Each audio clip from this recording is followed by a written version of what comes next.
Hello po, ako po si Miko Aitona. Abangan niyo po kami sa Pinoy Crime Stories ngayong Sabado po. At ito pong episode na ito, ako po ay gaganap bilang si Ara, ang gay na mastermind po sa pagpatay ng isang matanda. Nagagampanan naman po ni Kuya Boji. At ang title po nito ay Lolo Murder. Kaya nako, tuklasin nyo at alamin ninyo kung ano ba talaga ang mga nangyari. Ay, huwag ka magsinungaling.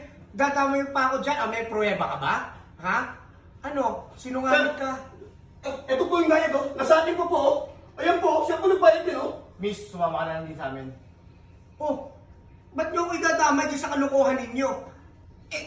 Killer yan. Ba't kayo maniniwala dyan? Sinungaling ka. Huwag mo ko idamay dito.